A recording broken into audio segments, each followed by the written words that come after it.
Halo, Halo, kami dari kelompok 9 akan membahas konfigurasi jaringan supply chain. Adapun anggota kelompok kami yaitu ada saya sendiri Yovita Jaya, NIM 3379, ada Igede Yoga Bayu Priyatama, NIM 3367, ada Pandai Putu Melinda Agustina, NIM 3373, ada Monika, NIM 3371, dan ada Riga Sanjaya Barawastu, NIM 3387. Adapun materi yang akan kami bahas yaitu tentang dalam merancang jaringan supply chain, faktor lingkungan yang dipertimbangkan, dan terakhir modal-modal untuk merancang jaringan supply chain.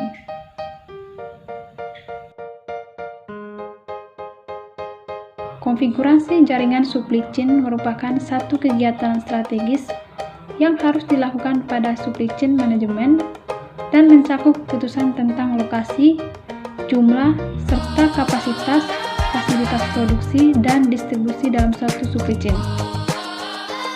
Contoh dalam merancang jaringan supply chain,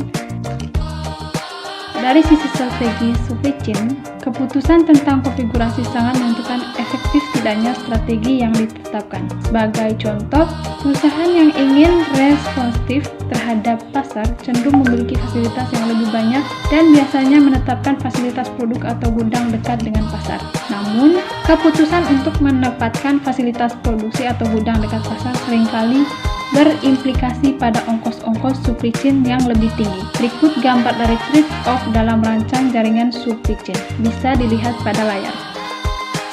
Dapat dipertanyakan apa implikasi dari dua konfigurasi tersebut terhadap ongkos-ongkos supply chain dan terhadap kecepatan supply chain merespon kebutuhan konsumen.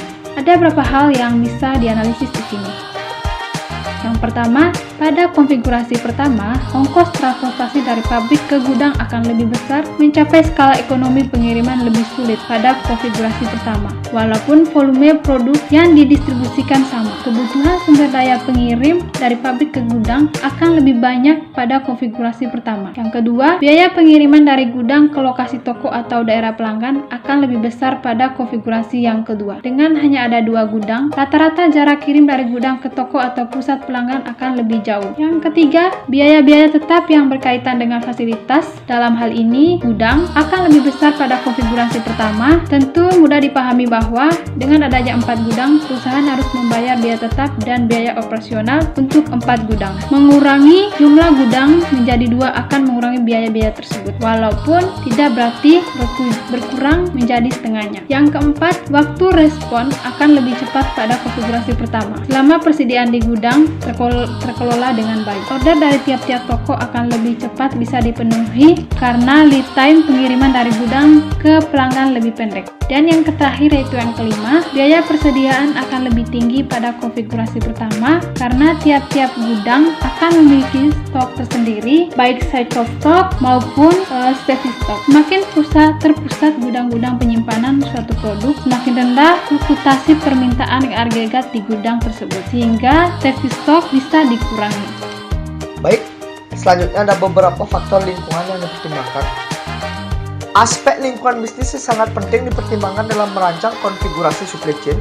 Beberapa hal yang termasuk dalam cakupan lingkungan bisnis dan perlu dievaluasi secara cermat dalam mengambil keputusan-keputusan yang terkait dengan konfigurasi supply chain adalah faktor ekonomi makro, faktor sosial politik, faktor keamanan, faktor ekonomi makro yang menyangkut stabilitas keuangan, lalu ada faktor sosial politik terkait dengan kultur masyarakat. Selanjutnya ada modal-modal untuk merancang jaringan supply chain manajemen. Yang pertama ada model agile. Model supply chain ini paling cocok kalau industri berurusan dengan permintaan yang nggak terduga dan produk yang dibuat sesuai pesanan.